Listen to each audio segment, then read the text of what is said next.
your host, Mimosa. Co-host Kareem. Welcome to Sometimes We're Bougie and Sometimes We Hood, to healing, navigating grief.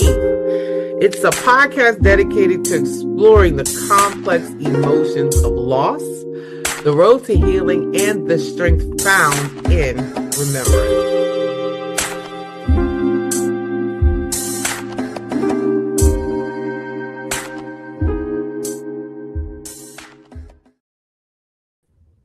Welcome in.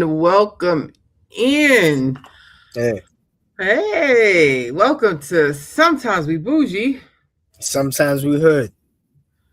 A podcast dedicated to tough conversations about grief. What if I told you that getting housed can sometimes feel like a loss? Yeah, I can believe that. Right? So, of course, I'm your host, Auntie Mimosa, and today, we're having that conversation. This is part three of grieving the streets when housing doesn't feel like home, right? And yes, we always have them conversations that might make people uncomfortable, but that's what we do, because we're going to talk about grief that's not after loss, not after divorce, and not after diagnosis, but grief after getting housed. Most people be like, what? Yes, that's what I said. Grief after getting housed. You heard that right the first time. So, like, what if I told you that for some people, receiving an apartment key feels less like a celebration and more like a loss? What if I told you that stability can feel destabilizing? What that silence is loud, that four walls can feel more isolating than the street corner somebody once called home.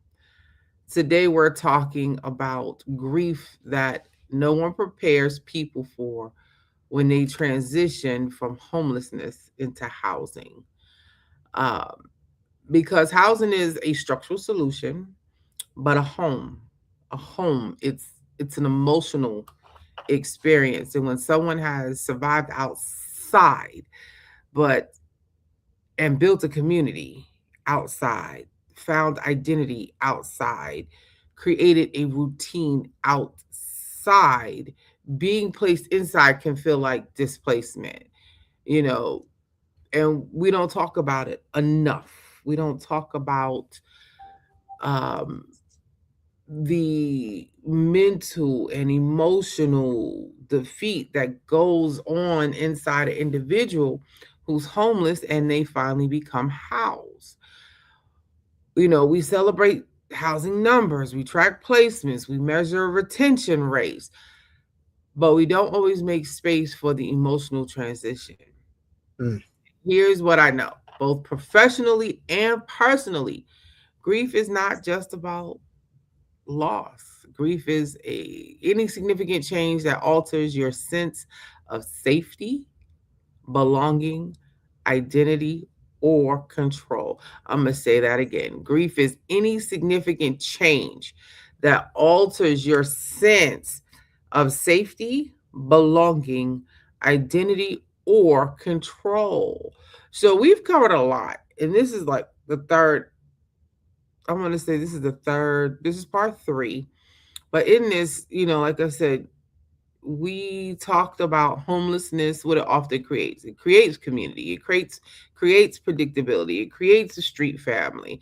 It creates survival identity. We define the types of grief: displacement grief, identity loss.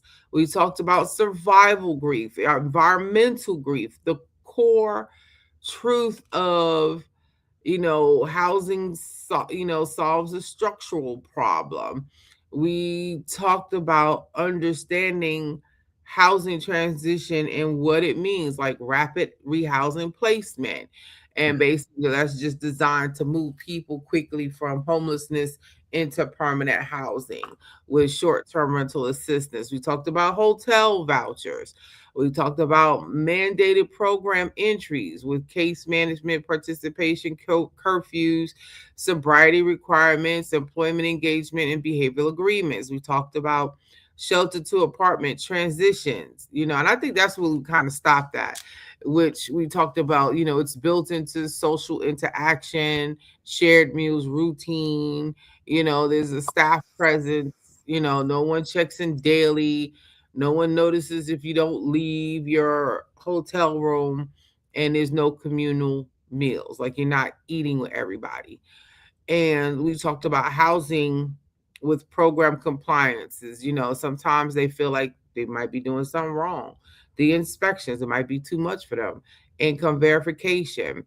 And, we just basically summed up that, you know, the emotional reality of that transition, right? That's what we talked about as well. What people don't say out loud about transitioning from homelessness into housing. Like, loneliness is an empty apartment. An empty apartment can echo, especially after years of constant stimulation, traffic noise, conversation, shelter activity, street movement, right? There's no one to share a meal with, laugh with, argue with, notice you. And the loneliness just, it doesn't disappear just because homelessness does. Sometimes it increases. So, Cousin Kareem, do you have any thoughts about, the topics that we've covered um the past couple of over the past, the part one and part two? I just was thinking about just the systems that are set up. Is it lasting? Are they lasting? I mean, you find somebody a place to stay who's not working, they're dealing with a lot of mental challenges. Mm-hmm. And then it becomes whose responsibility is to change. Oh, you're glitching again. I think those are the things that always come back to me. Am I Mm-hmm. glitching? Oh, Now okay. you good. You good. Okay. Yeah, just the holding up to a certain point of what they're supposed to do. Mm-hmm. Right. Oh, he's glitching. Cousin Kareem is glitching. So, really quick So before, it's okay, oh, we lost you. am I glitching yet? You are, Am I very glitching? much so. Very much so. But I do want to say welcome into the TikTok family. Welcome in. Welcome into Facebook, YouTube, Instagram family. Welcome. Thank you for joining us today here on Sometimes We Bougie, Sometimes We Hood. This is part 3 of Grieving the Streets when housing doesn't feel like home.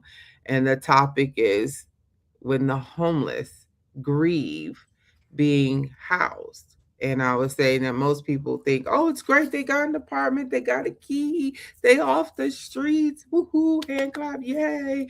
But what they don't realize is what we're going to talk about today is the trauma-informed care principles behind getting them stabilized, right?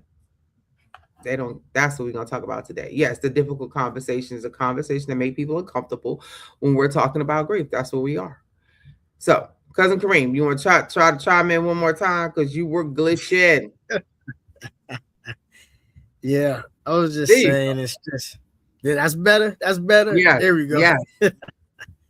Yeah, it's just a matter of what happens for the people who I was trying to think of a better way to say it. Like what happens when Mm-hmm. people are cautious about getting housed because they don't have any income. They know it's going to cost something because Mm. housing is an expense. It's one of the Mm-hmm. biggest expenses. So now you put somebody in a home, Mm-hmm. in an apartment complex, and now they're concerned, Well, I don't have any money. I don't have a job. I got a mental condition. I have this. I have that. All of this stuff starts bombarding them because everything is quiet now because they're in their own space.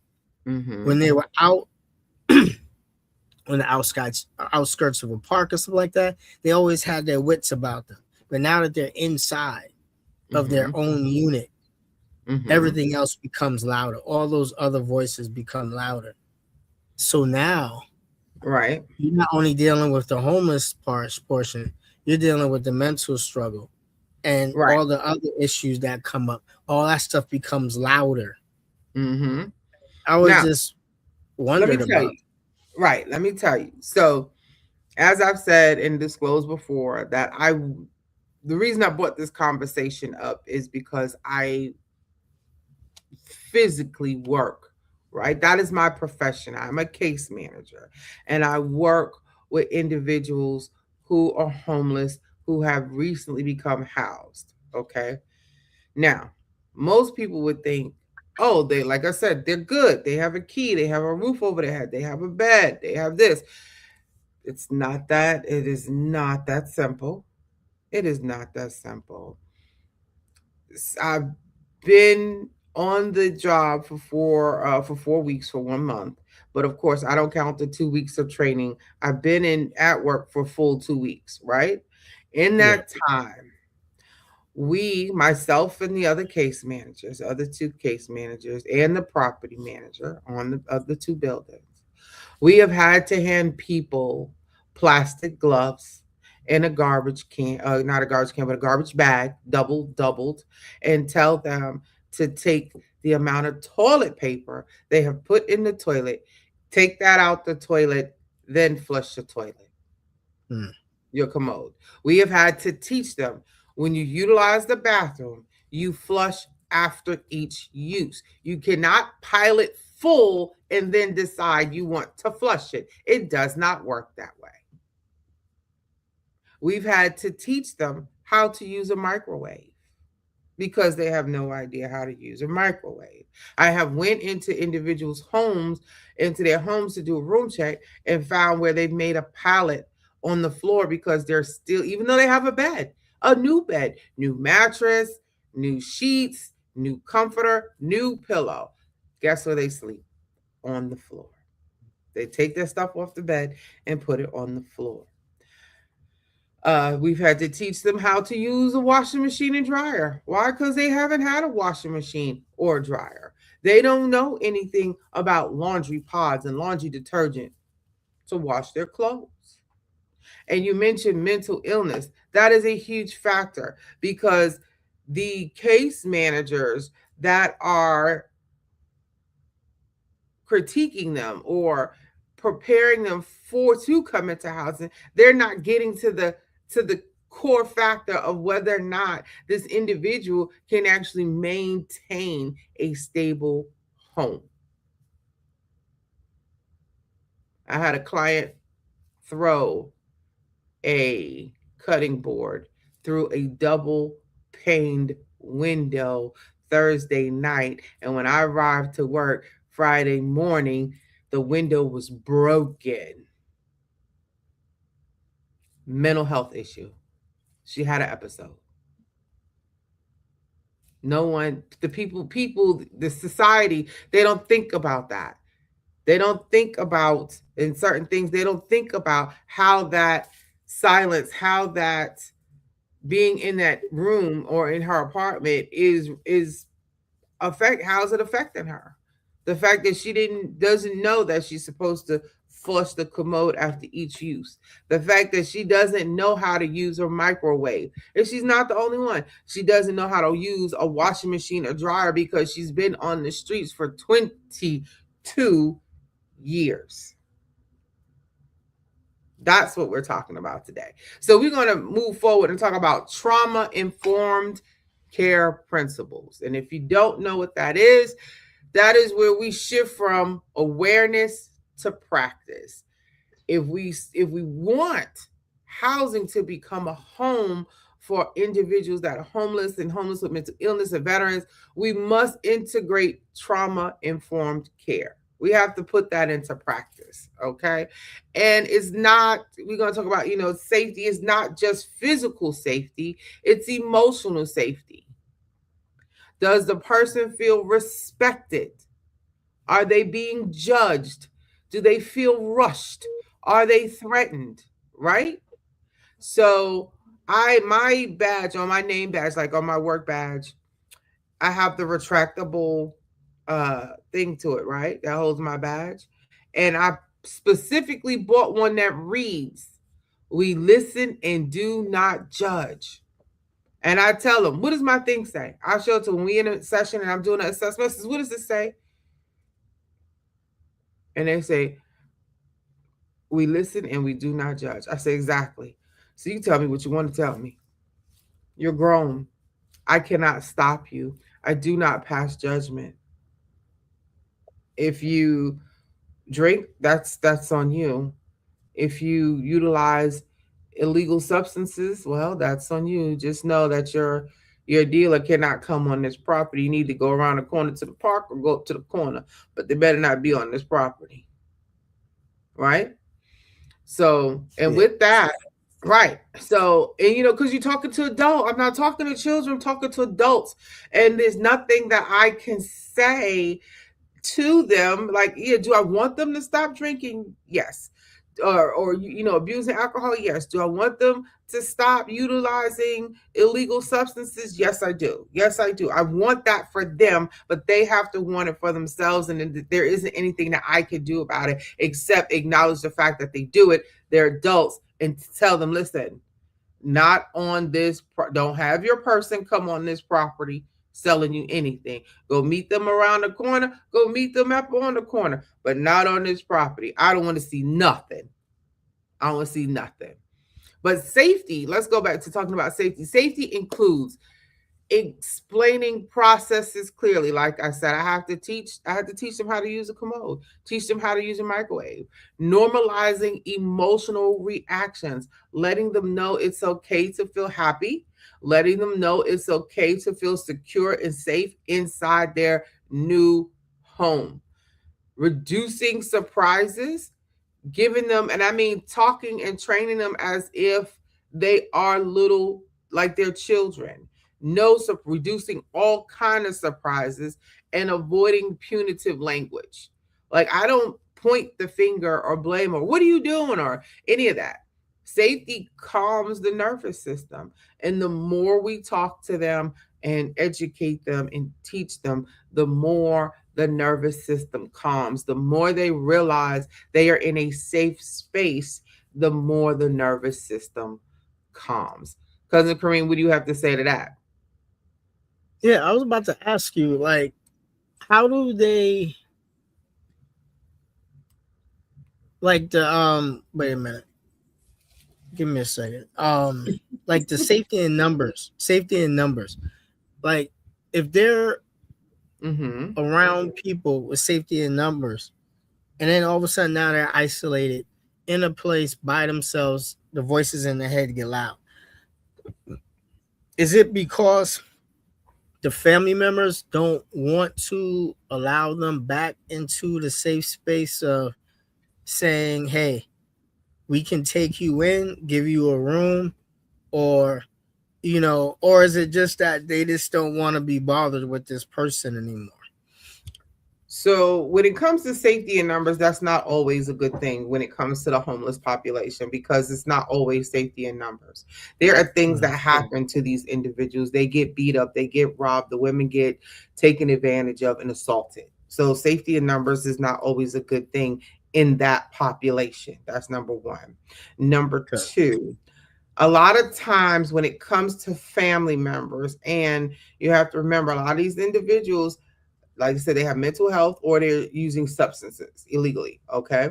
And it may come from a trauma that they are utilizing substances. So most people are like, well, if you're homeless, how do you use illegal substances?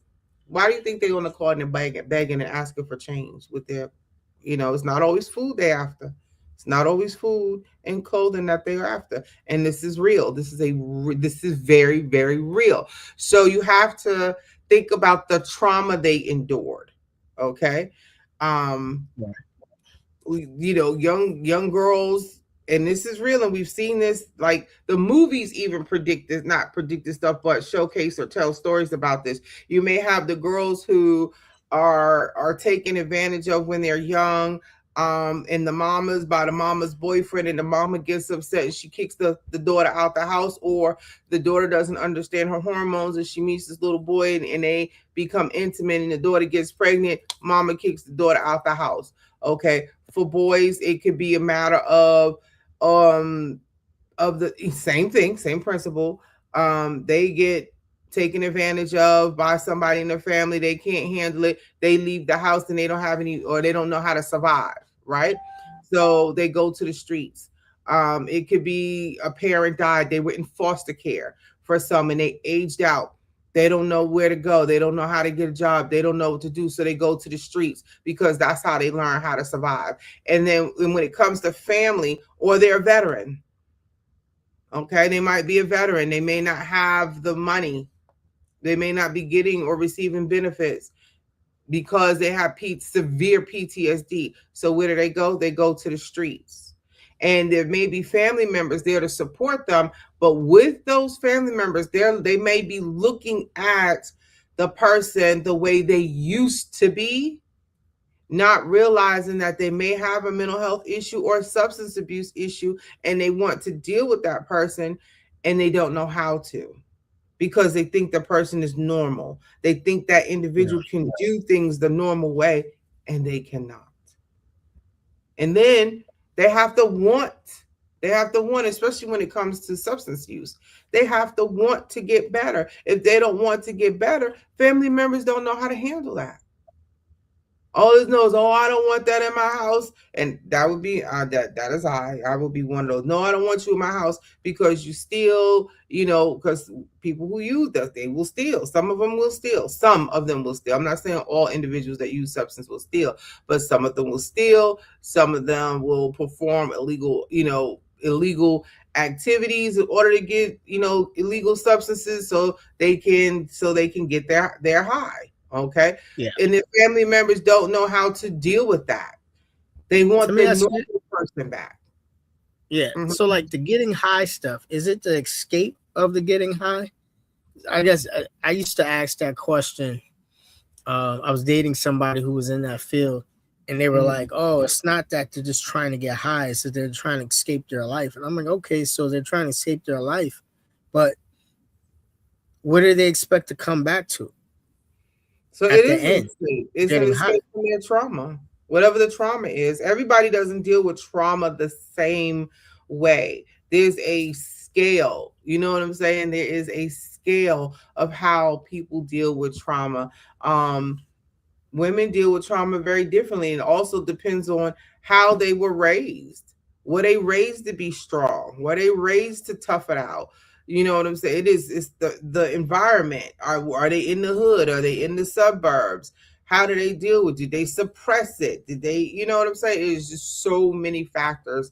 So many factors as to why an individual turns to substance use or alcohol to escape their life. Did they go get therapy? Did they want to get therapy? Is it somebody they can talk to? A lot of times people don't have access to that. And the only thing they know is, you know what, I've seen people use this. That's where I'm going. That's what I'm turning to. I'm going to turn to the illegal substances. Right? That's what it is. It's a And hard thing. it is. It really is. And speaking of that, like, think about choice. We're talking about choice, decisions, right? So homelessness often strips choice, right?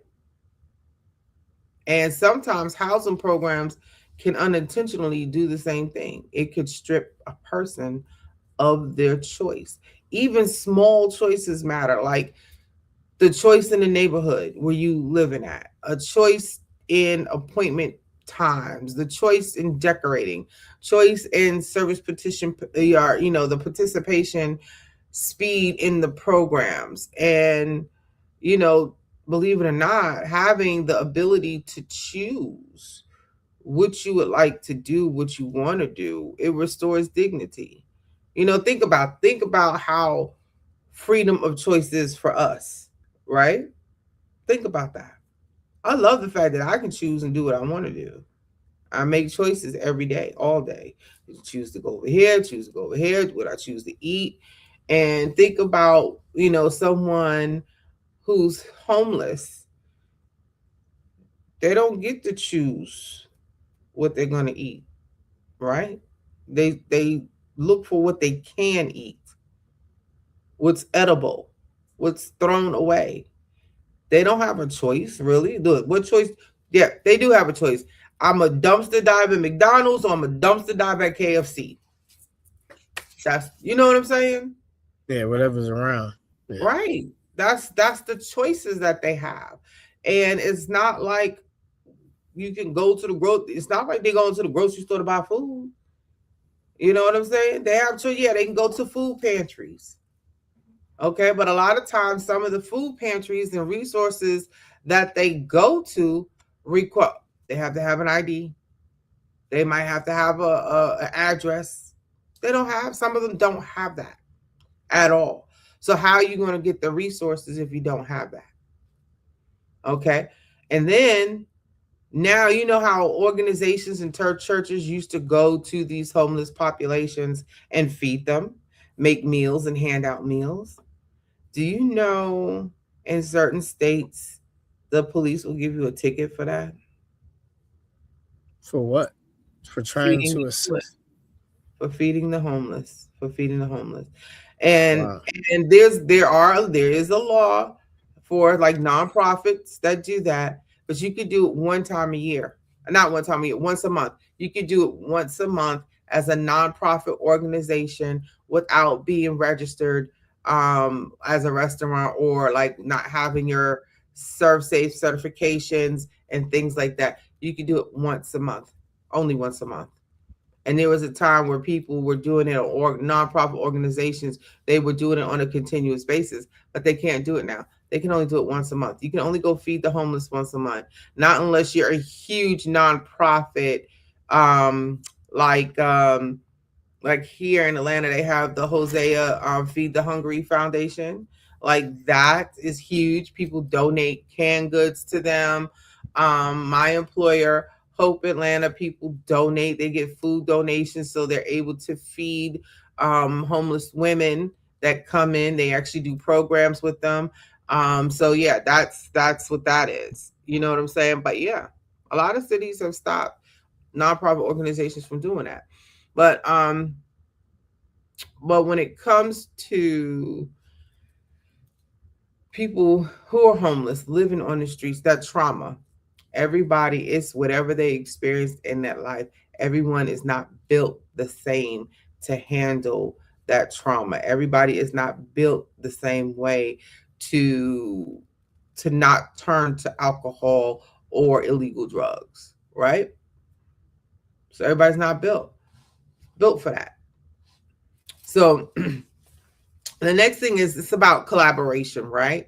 So instead of saying like this is what you need to do, because a lot of times people start off with that, right? In talking, and not even just to somebody who's homeless. Whenever there is an issue or a situation or a problem to be solved, the first thing out of somebody's mouth is, this is what you need to do. This is what you need to do. You Like they should have do. all the answers. Right. Okay. But how about shift to, what would stability look like for you? Or what would this look like if you made the decision to A, B, C, or D, right? So collaboration builds ownership and it reduces the resistance because the person is not being forced upon or act upon. They're actually participating. So when I talk to my individuals, right, that my clientele, and usually my question to them is, what can I do to assist you today? Not what can I do to help you? Because to me, the word help is takes the power away from them and puts the power on me, and I don't, and it has to be on them. So it's, what can I do to assist you today? The word help strips the power from people and puts it in you, the other person's, it puts the power on the other person. And honestly, I really, I don't want anybody to have that kind of power over me. So the question to ask is, what can I do to assist you? Right?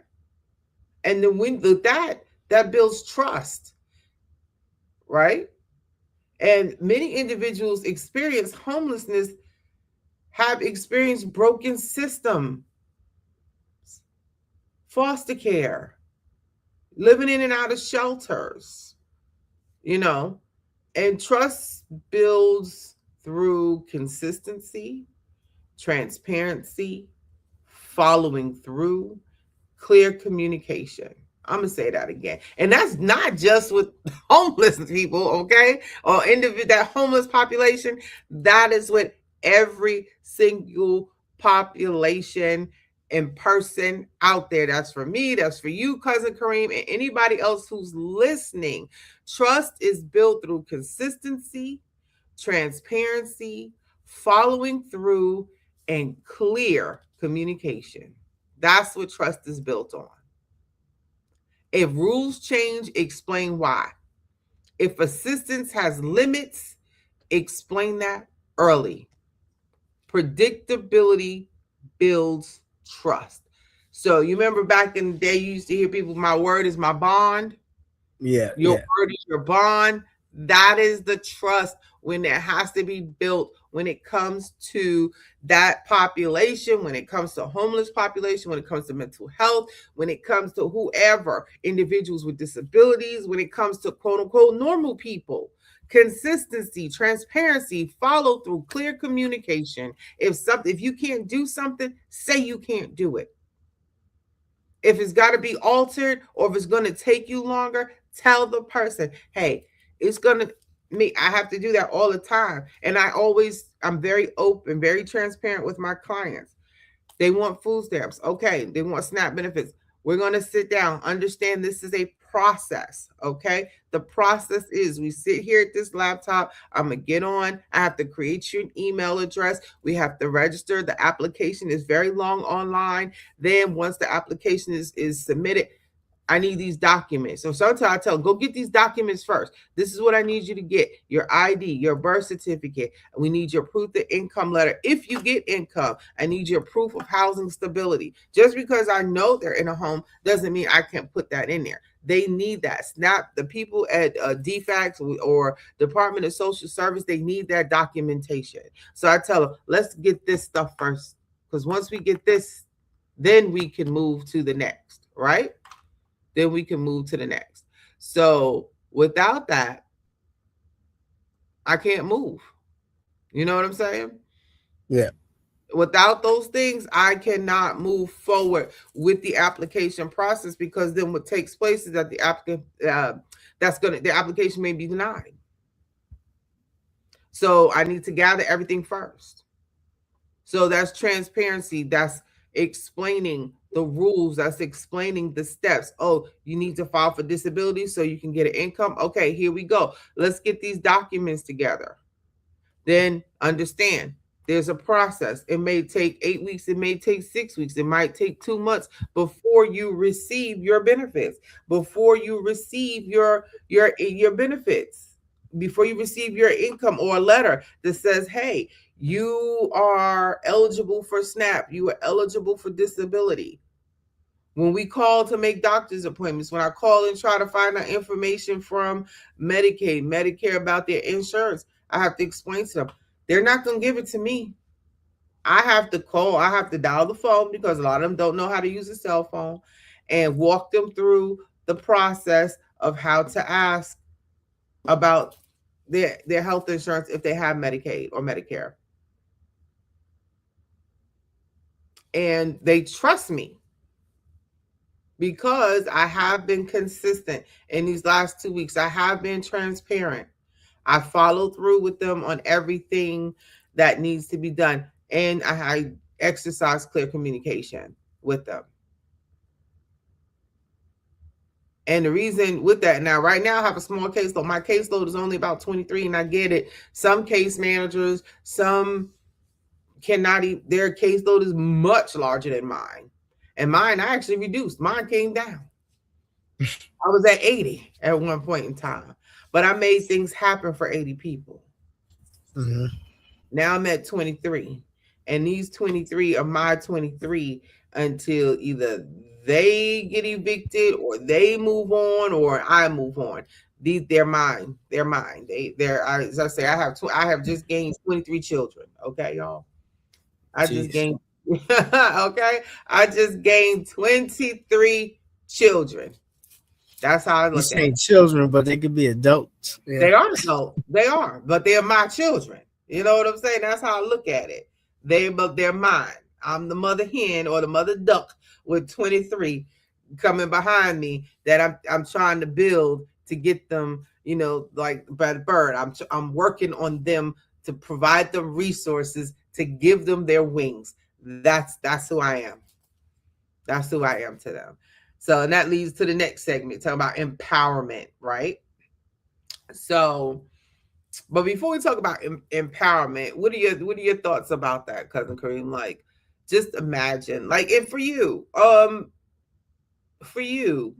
even though you and your family, you didn't necessarily have anyone in your home that was homeless, but you did have to deal with family members that were displaced temporarily to come to you. Yeah. Yeah. Mm-hmm. It was difficult.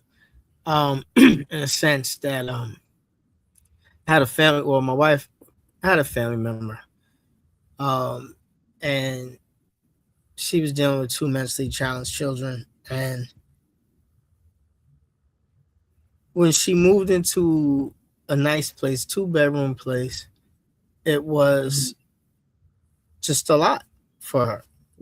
Mm-hmm. So so this situation this morning, we're talking about smoking, and how Mm-hmm. that affects the person who doesn't have a lot, but you're going out there, you're on not welfare, but you're on assistance.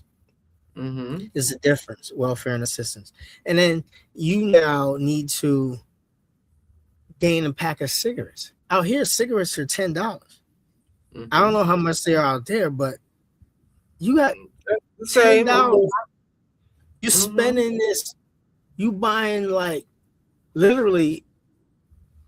This woman was buying like $80 worth of cigarettes. Mm-hmm. I getting food for her two sons, and it's like, why would you sacrifice your sons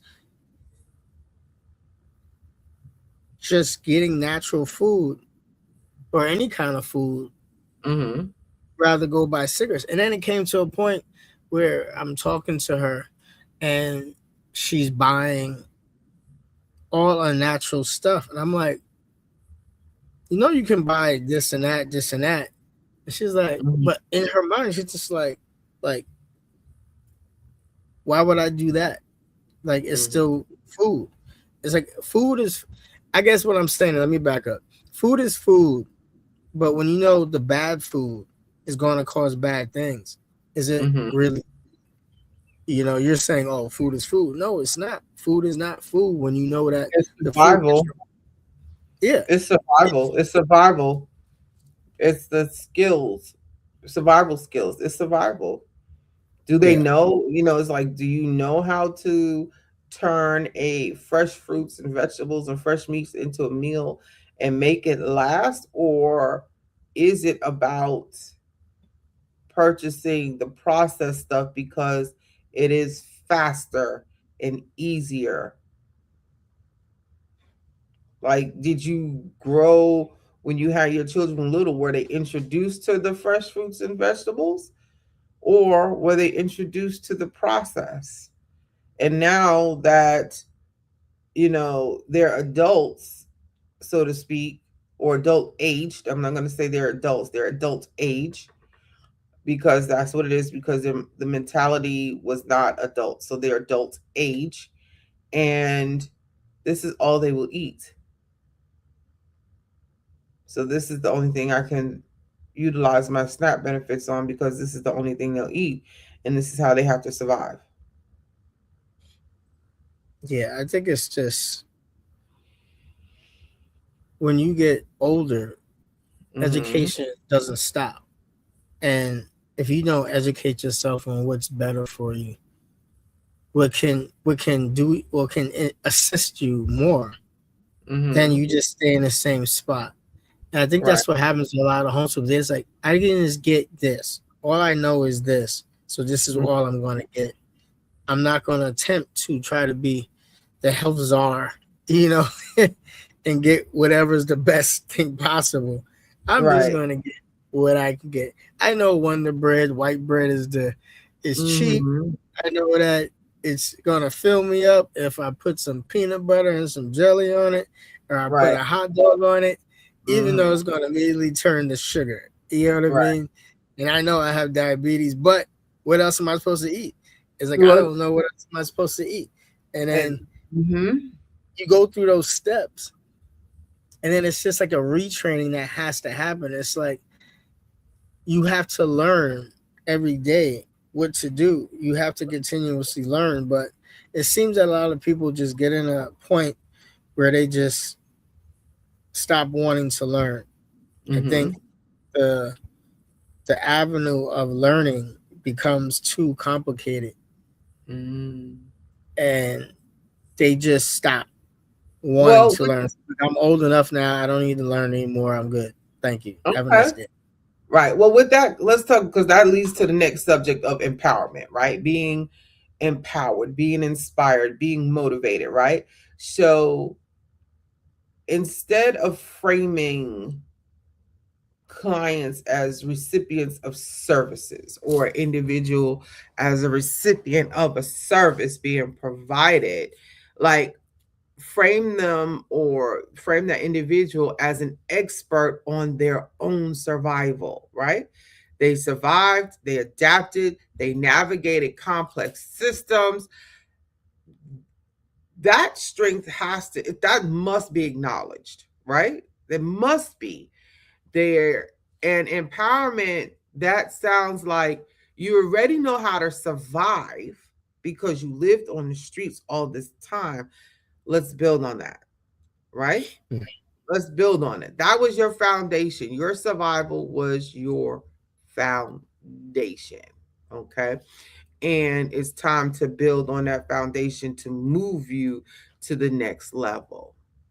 So, with that being said, so like when someone moves into housing, they're just not relocating physically, they have to recalibrate. They have to Yeah, recalibrate their mentally, everything. mind, their identity. They have to recalibrate the nervous system. They have to recalibrate the community structure, their definition of safety. And housing without emotional integration can feel very disoriented, right? Yep. Especially, it can feel highly disoriented. So let's talk about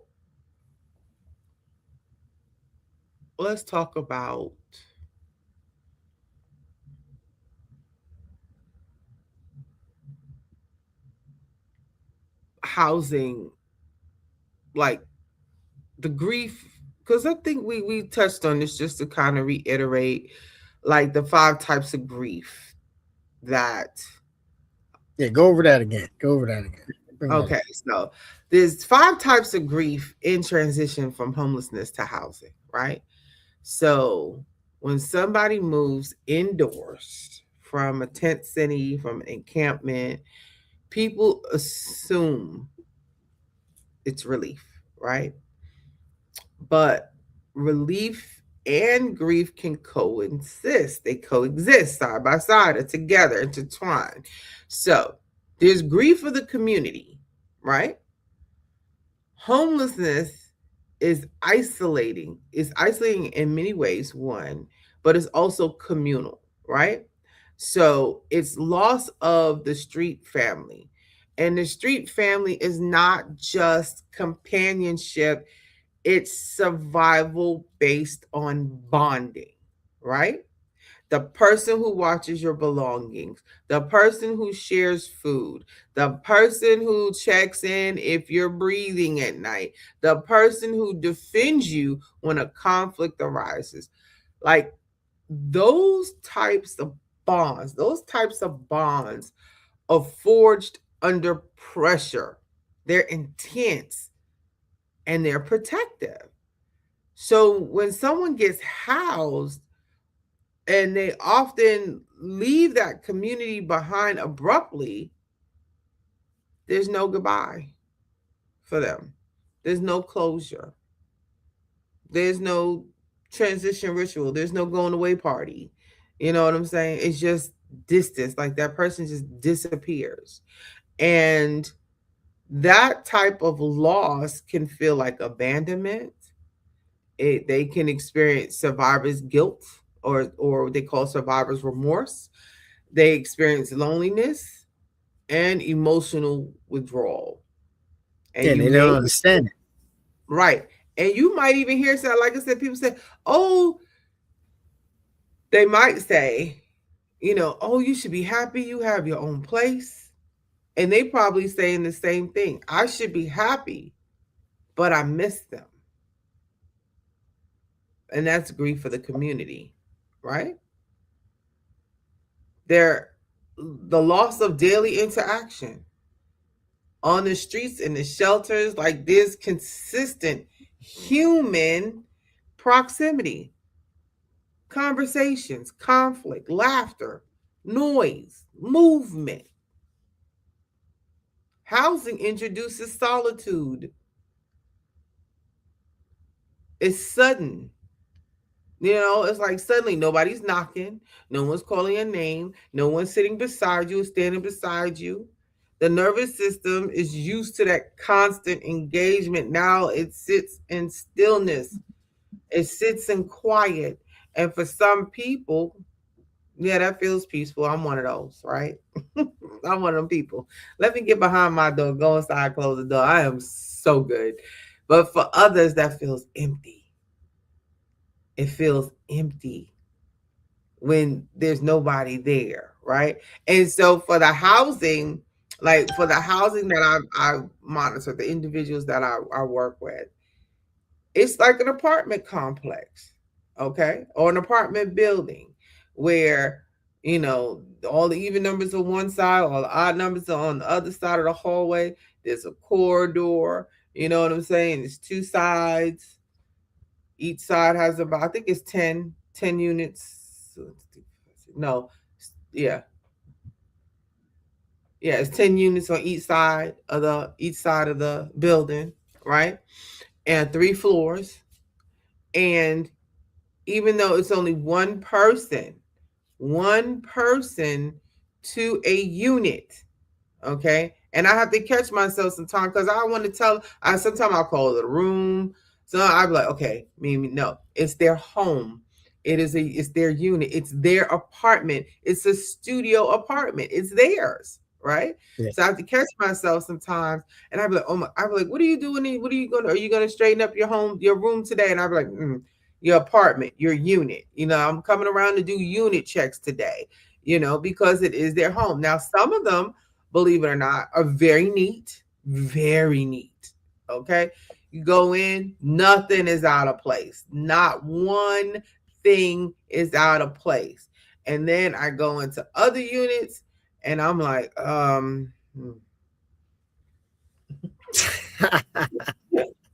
know what I'm saying? I just have to scratch my head because I be like, your unit is not that big to begin with. And you have everything everywhere. So do Everything they need help? everywhere. Do they need help with organization? I told you I have to teach them. I teach them how to.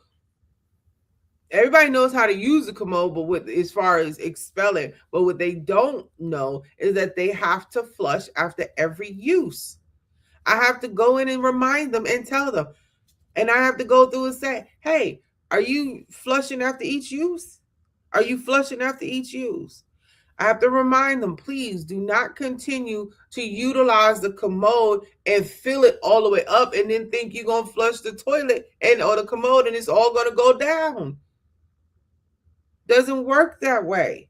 I have to I have told you, I've handed out plastic gloves, double lined plastic bags and said, clean this out, then flush your toilet. And don't do it again, please. Refrain from doing this. I've had to do that. And on more than one occasion. Because they would, oh, my toilet is clogged. And then when I go and look, I'm like, yes, your toilet is clogged because you have filled it with toilet paper. Take all this, your toilet cannot flush with all the toilet paper filled to the brim of the toilet. It's not going to flush. You treat it like a Take bucket. the paper out. Right. So I have to teach them that. And a lot of them that live in this unit together, in this building together, they actually know each other, so that's a plus.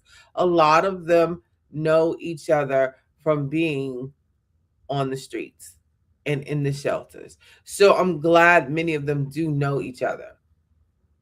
And when I was leaving Friday, they're hanging out in the stairwell, smoking their cigarettes.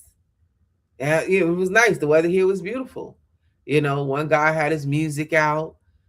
And I know that reminded them of that community connection that they missed. That they miss. I know it does. Some of them are like, oh, I just stay to myself. I just stay in my apartment. I just stay in my apartment. Because they don't have that connection anymore. So they just stay in the apartment. There's the loss of being known. Like on the streets, people know your story. They know your strengths. They know your struggles. They know your habits, right? In a new apartment, you're anonymous. You're almost invisible. But like I said, in this community, they know each other. They know each other very well. And and that feels like in that anonymity, I can't say it, anonymity, that being anonymous, right? It can feel like erasure, disconnection, loss of identity. To be known even in hardship is very, very powerful. And losing that can hurt. It can hurt, right? So before we close, there's grief of survival identity, right? Losing the role of protector, losing your role, losing the role of the hustler and the provider, losing independence. There's grief of the environment because the environment shapes the nervous system. So moving from outdoor freedom to confined walls, right? So on the streets, there's movement, the sky, air, openness. Even in hardship, there's a physical expansiveness that they in. Housing introduces enclosure, box with a lid, walls, doors, locks, windows that may not open fully, right? And for individuals with trauma histories, especially those involved involving confinement, yeah, them walls feel like triggers. Freedom shifts from physical to structural. Mm. And this again, it's about the adjustment, right? It's It's about always the about adjustment, I think. right. So It's like, whose adjustment is it for? I think that's another thing. It's like maybe because of a control issue that they had from a long time ago, from said parents or whoever, organization. mm-hmm, Now it's like, oh, I have to do this mm-hmm, because of this, and then the automatic desire to want to fight back comes out. But mm-hmm, there's always some kind of structure. There has to be. right. So with that, here's the core message to all of the above that we've talked about in part 1 and 2 and today. Like, if we don't name these grieving or grief layers, right, the behavior is misinterpreted. It Mm. is. It's labeled as non-compliance, lack of motivation, resistance, ingratitude, you're not grateful. But often, very, very often, it's grief. And the grief requires compassion, it requires empathy, it requires sympathy, not punishment. It requires patience, right? And healing can feel more threatening than surviving. I'm going to say that Mm. again. Healing can feel more threatening than surviving to an individual who is homeless and now moved into placement, right? So, in closing, like, what actually helps is housing placements as an event. If cities and states can handle that, right? Stabilization is that's a process, right? And working with these individuals to where housing turns into home for them. We we have to be intentionally supportive in that emotional transition for them, not just the lease signing. Like, that's where the difference, that's what truly makes a difference. And like, I watch the process when they come in to sign their lease. It's they come in, they sit down, they go over the rules with the case manager, the property manager, and there's no big woohoo about it. There's nothing joyous about it. It's like, here's your keys, here's the lease, this, don't break these rules. All right, go. Like, people who buy a home, they get more than that. You know what I'm saying? They get more of that. They get more than that. It's like, yo, pop the bottles. You got your keys. Let's take a picture. That's what happens with that. You know what I'm saying? So we have to do more. We have to be very mindful of that. We Yeah. have to be, you know, Emotional attachment to it. right, I think a lot of times, like, people lose emotional attachment because they're thinking these people are somewhat less than, and it's not. They're people. right, all day. So, and with that, there has to be community reintegration, peer support groups, community meals, social gatherings, right? Trauma informed housing programs, slow transitional plans, a choice in housing, emotional preparation before the move. And I get it. Some states can do that, some states can't. Mental health support. Like, for my job, behavioral health in this area is new. They didn't have behavioral health before, right? Homemaking rituals, right? Yeah, homemaking rituals, so it feels like home. And I think that's really, really powerful because, like, home is not Yeah. automatic. It has to be created, and the ritual part of that makes it real, right? So, first grocery trip, take them first trip to the grocery store, helping them decorate, come up with decorations, cooking their first meal, naming the space, right? That's what it is. That's what it is. And that's some of the stuff that I am working with my clients on. Give your home a name. Talk to your home. I know, sometimes, we'll be on the phone and I'll come home and I'll be like, "Hi, home, I'm home." Right? Yeah, I do that. People be like, "What?" Yeah, I talk to my home. Talk to everything in my home, my space.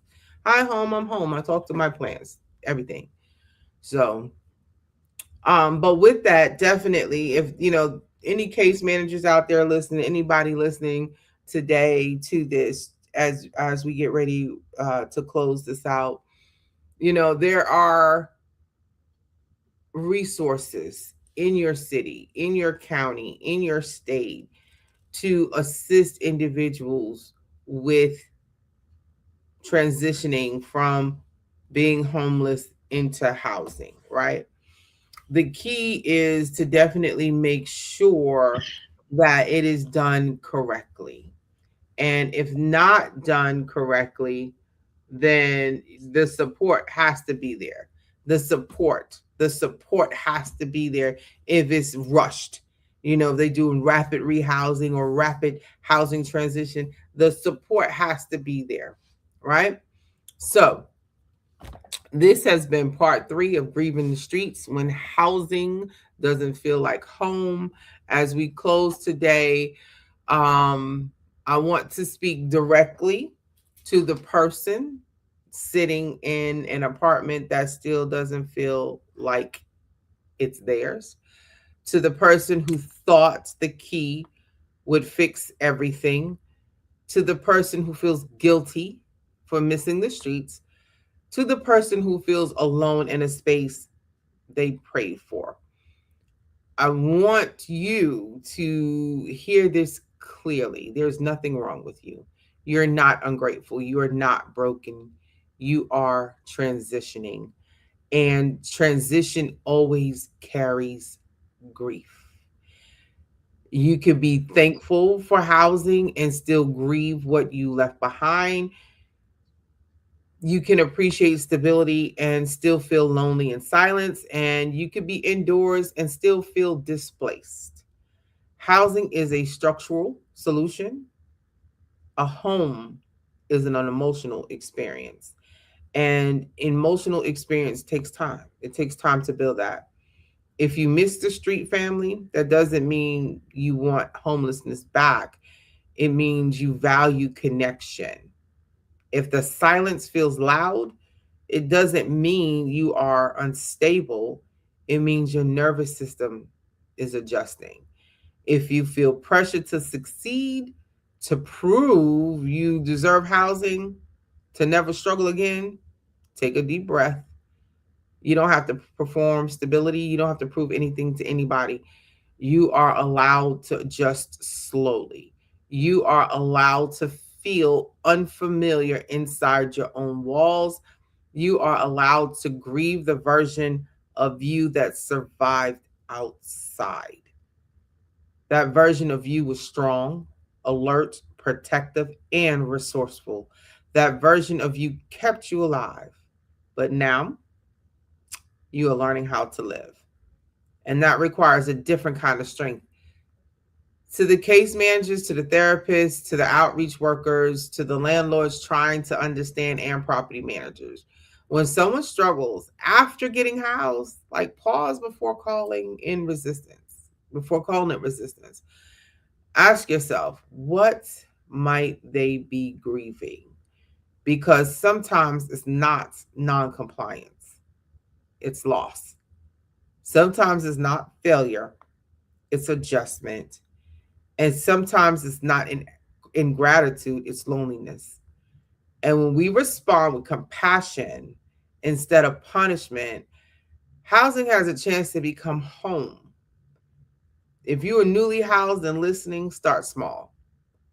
Put one thing on the wall, cook one meal, invite one person over, name your space, light a candle, play music, open the windows, claim it. Claim your space. Home is not built in a day, it's layered, it's practiced, it's inhabited, and most importantly, it is felt. You survive the streets, you can survive stillness. And one day, that silence that feels loud right now will begin to feel like peace. You're not alone in this transition. Your grief is valid. Your adjustment is human. And your stability is still forming. And we will keep having these conversations until housing is not just placement, but belonging. So until next time, be gentle with yourself. Stability is a journey, and you are still becoming. All right. So, and with that, I say, if today's episode resonated with you, or you know somebody who needs to hear this episode, we would love to hear from you. You can reach us on Instagram at Queen of Life Empowerment or SBSH Grief Podcast. On Facebook at Sometimes We Bougie, Sometimes We Hood. On TikTok at Sometimes Bougie, Sometimes Hood. On YouTube at Sometimes We're Bougie, Sometimes We're Hood. And you can email us at Sometimes We're Bougie, Sometimes We're Hood at gmail.com. Please remember to like, follow, share, and subscribe, especially on Facebook and Instagram. And of course, if you want to share your story here, your story matters to us. You don't have to walk this road in silence. So take gentle care of yourself. You're carrying the most beautiful love there is. And even in transition, your love and your light still matters. Until next time. Join us next Sunday, 6 p.m. Eastern Standard Time. Have a great day. Enjoy. Take care. It's a podcast dedicated to exploring the complex emotions of loss, the road to healing, and the strength found in remembering.